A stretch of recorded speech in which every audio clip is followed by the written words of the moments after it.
Okay, so we went on a little walk, and it helped Fred a little bit. I think the change of environment helped Fred, but he's still not comfortable with me. Now, what we did is we walked away from the house. I'm going to kind of go over the prescription that I gave the guardian. So what I would suggest now, his collar's a little bit loose. He normally uses a harness, but we didn't because I failed to ask. But we're going to, in the future, when a guest is going to come over, what I would suggest you do is have him on a harness, go out for a walk, and this is actually changed from what I mentioned outside. I would take him for a walk up the street. If you could, if you have friends that are amicable, have them show up, park on the street like one house away, have them walk 4 or 5 houses down. Ideally, it would actually be better if you just took the dog for a walk. Your friend texts you when they're on their way. So your friend maybe parks 3 houses down. You walk your dog about 7 or 8 houses down. Then you just kind of, as soon as you see your friend's car come and park, then you turn around and come back. You meet your friend on the street.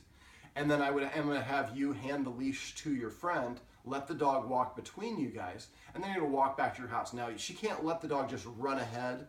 So again, we want to, when we correct on the leash, I do a little bit of a jerking motion or a quick pop of the leash, but immediately after doing that, we want to relax it. If we keep it tense like this, as you can see, he's feeling tension on the leash, and he thinks it creates tension in him, but he's also creates this pulling and wanting to flee effect. So we want to just pull it and then relax it.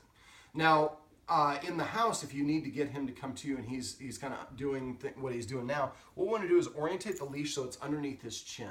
When a dog is kind of shut down, it orientates his nose down. So if we can keep it in front of him, we can help keep that chin up, which helps kind of the brain stop locking up. Now I'm going to pull kind of firmly, and then I'm going to relax a little bit. But I'm not going to let him take back the space that I took back from him. So I want to bring him closer. But if I just pull him the whole way, it's going to create negativity. I'm not doing a great job of explaining, of illustrating this because he's pretty close already. He doesn't want to get any closer. But what I do is I generally pull on the leash gently but firmly until he gives me a shrug forward or a leg forward, and then I relax the leash each time. There we go. Oh, that's good. Using the nose is always how we want to see the dog meet. So if he's ever wanting to sniff any of your friends, we want to let him sniff as much as possible. All right, so I'm going to try to rock him and pull him forward a little bit. And no, he just doesn't want to do it at all. So what I'm going to do is I'm just going to wrap this around my foot like this. And I still am not trying to pet him. I've been here for about an hour at this point. I'm not trying. A lot of people want to pet the dog and show you the dog. I'm a good person.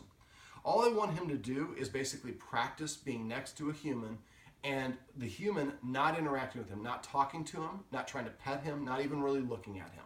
Just blocking him from running away. This is his flight response that he's trying to engage.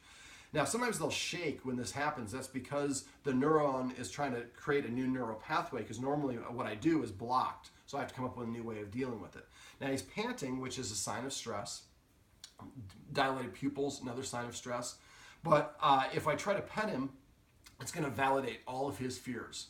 So you might have to have a situation where you have guests come over. They just, they meet you out there. We do the walk together. The walking should help because it's neutral territory. And then when you come in, don't let them race up the stairs. And then have the guests sit down. And again, slow, soft movements. We don't want anything fast or sudden or loud noises because that'll startle him. And then basically just have him sit down and then wrap it around the leg, the foot. And just kind of have a conversation, watch a TV program, drink some wine, whatever it is you want to do. And when the guest wants to move around, make sure that they kind of let you know ahead of time. There might be time if the guest's going to use the bathroom. They kind of slowly undo this, hand you the leash. They get up, walk away slowly. When they come back in, if the dog starts trying to dart, if they can, pause, give the dog a second to process, then take another step or two, wait a second to process. Now, another thing, for dogs, this is confrontational, face-to-face. This is approachable on the left side or the right side. So if you want to try to make yourself a little bit more accommodating to a dog, if you can turn sideways or put the dog behind you, you don't want to do that with the dog you don't trust, but it's defenseless behind you. So if you move your back to a dog, that can help it feel a little bit more comfortable. We're going to try to do a little bit of that right here. Now he's probably going to move a little bit when I get down on the floor. We'll see. Yeah, there we go. That's what I thought. So again, just by sitting here like this and I'm not trying to engage with him, I'd like to get close enough for him to sniff. That's what I was looking for. So I want him, dogs meet through scent. So if he can get comfortable sitting to the side of someone and not being able to run away, he's going to be forced to come up with a new way of dealing with the situation. If the person doesn't pet him or try to engage with him, over time he's going to learn, just because I'm near a human doesn't mean anything bad's going to happen. After a while, he's going to come start sniffing, and when he starts sniffing, then your friend can reach the hand out. It should be to the side. There we go. Oh, that's good. But not, we don't want to go like this. If a dog is getting attacked by another dog, this is what it's going to see from the other dog, is the paw as it comes forward. So try to keep your orientation down. And again, I'm not trying to pet, but I want to make myself accessible to him. I'm seeing his pupils are no longer as dilated. They're still dilated, but not to the extent that they were. But we've already had a couple of there we go, interactions like that. So what you're looking for, unfortunately, when you have a dog that's fearful, is a lot of small victories. So we need to celebrate when the dog just sniffs your friend or gives your friend a little bit of a lick on her skin or his skin. Those are things that help the dog feel a little bit more relaxed. You can see he's still breathing heavy, but he's not like snapping his head around. He's not holding his head down. Usually they hunch over and try to make themselves look as small as possible when they're super fearful. So I'm not saying he's comfortable by any way, shape, or form, but now that he's starting to engage with me, he's getting a little bit more relaxed. He's getting to know who I am and understand that I'm not trying to do anything that he's not ready to do. I'm going to push the boundaries a little bit, don't get me wrong, but we're not going to push past what he can actually accommodate.